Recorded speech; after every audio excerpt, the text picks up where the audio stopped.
Speaking is hard. It's hard to speak in front of others. We're scared, we're nervous, we're worried that they might laugh or think that we're an idiot. And that's okay, because confronting all those fears are all part of finding your voice.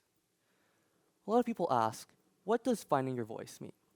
Does it mean becoming a more confident speaker to inspire and empower others to speak?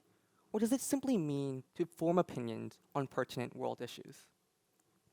To me, finding my voice was a mixture of all three. To become a more public, to become a more confident speaker while also expanding my knowledge and viewpoints of the world around me. And I found help in navigating my voice through an activity known as Model UN. Model UN, or MUN, or MUN, is, as its name suggests, a simulation of the real United Nations, where delegates representing various countries around the world come together to discuss and debate potential solutions to solve some of the world's most pressing issues, whether it be human rights in refugee camps or the usage of biological weapons in warfare. Essentially, it is a simulation that teaches us how to work together and advocate for change. As for me, I've been doing Model UN for over 5 years now, and like many, I struggled a lot when I first began. At my first ever conference, I spoke a total of 2 times, and only when the staff or DICE team forced me to speak.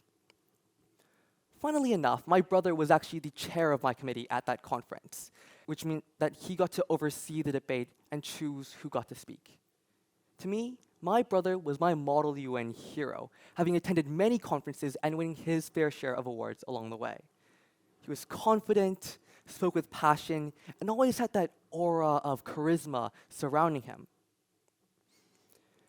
Me, on the other hand, well, I was a shy and timid seventh grader, and I definitely did not like to speak in front of other people, especially if they were all way older than me. Nevertheless, I didn't want to let my brother down by embarrassing himself in front of over 50 other delegates, even though I clearly didn't look like a delegate at all. I was a short 5'1" with a baby face. 5'1". That's the kind of height where people go, "Are you sure you're in high school?" Combine that with a suit and a prim yellow bow tie, and I really did not fit in. But I still wanted to speak. And so right before I raised my placard to speak, I imagined that I would go up to the podium and say my speech confidently, and everyone would bang the table, which was the equivalent of clapping in Model UN. And I would return to my seat triumphant. Well, as the saying goes, reality is often disappointing. As I made my way to the podium, looking down upon the dozens of delegates that lay before me, I panicked. I instantly became a jittery, stuttering mess, rambling on, and ended up cutting my speech short, just halfway. I returned to my seat, defeated, and at that moment, I wanted to crawl into a corner and disappear. And yet, despite that initial experience, a flame had been sparked inside me. I wasn't too happy with my performance at this conference, and I wanted to do better. I wanted to improve my public speaking skills, and thus I sought to try one more time. And at my next conference, I spoke a collective total of 4 times. Yes, double my previous record, and although I still stuttered and rambled in my speeches, I no longer felt as ashamed of myself as I did afterwards. But I still wasn't as confident in myself, and even worse, I actually fell asleep during the middle of the committee session. And through the many more debacles that I would encounter in my Model UN journey, I gradually became more confident and proficient. And over time, I've learned to accept my failures, that it is okay to be nervous and scared when you go up to speak. It is okay to stutter and ramble when you speak, because we all improve over time. And in the world of Model United Nations, I found that learning was an iterative process and that we improve ourselves through trial and error. We improve our speaking through repetition, through speech after speech after speech after speech, until we become more confident in our speaking. We learn from our mistakes what to continue doing and what not to do. And over time, we start to eventually navigate our own voices of change and create our own speaking styles, styles that we can use to advocate for change. See, there are a lot of pertinent issues that affect the youth today, and although many youth are passionate about advocating for change, very few actually choose to speak out about it. Because the honest truth is, speaking is hard. We're scared of being perceived in a negative way because we want to fit in with everyone. We're scared that what we have to say and our opinions and beliefs are invalid or ill-informed, especially as high school students. What do we know about geopolitics that the government doesn't? And because of that fear and uncertainty, we're scared of speaking up because we're scared that what we're saying will be perceived as wrong. My stage fright during my first two conferences were largely due to my own insecurities.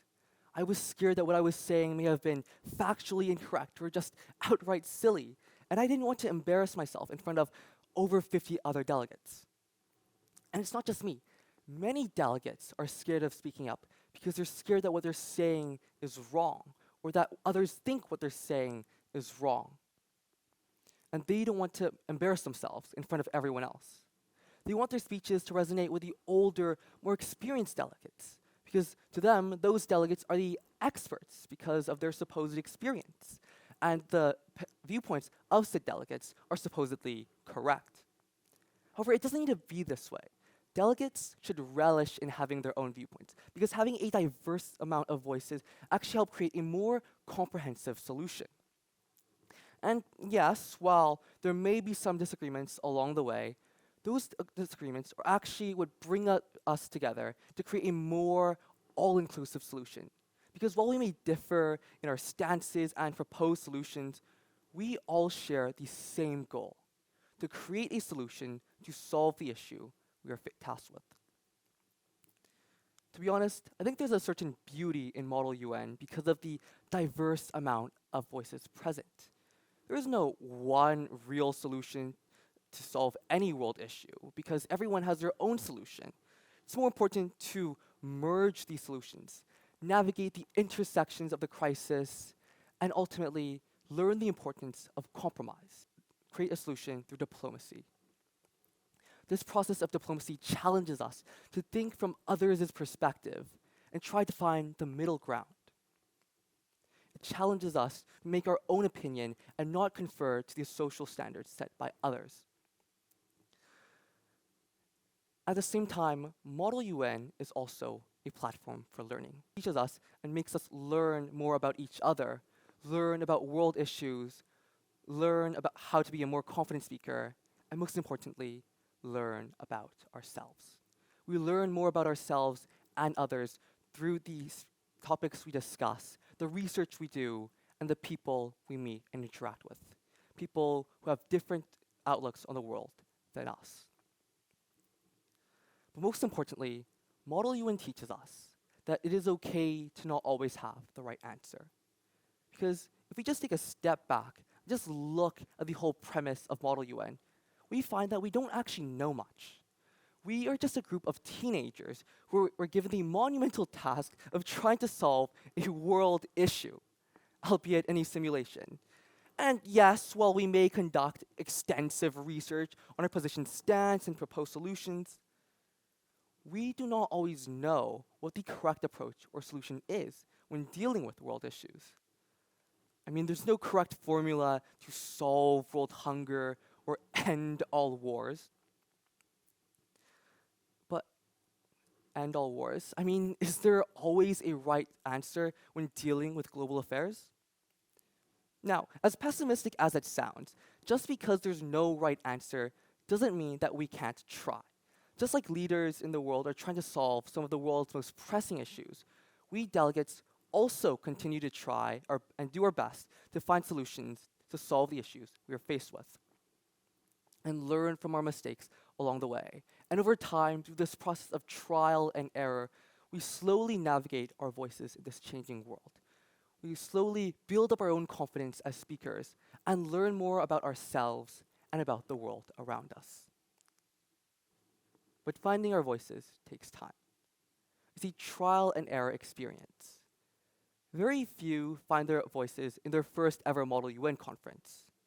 And that's okay, because it takes speech after speech after speech over time to truly navigate our voices in this ever-changing world of Model UN, just like in our current ever-changing society.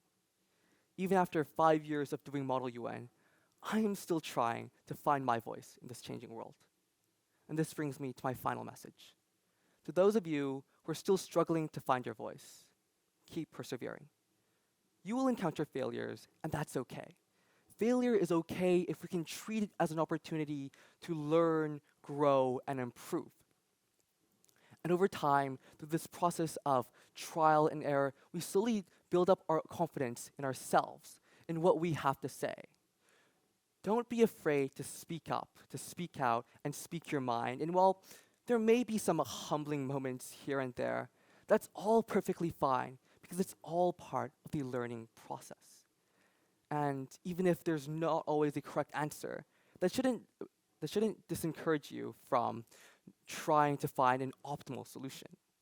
Because only through trial and error can we truly find our voices of change. Thank you.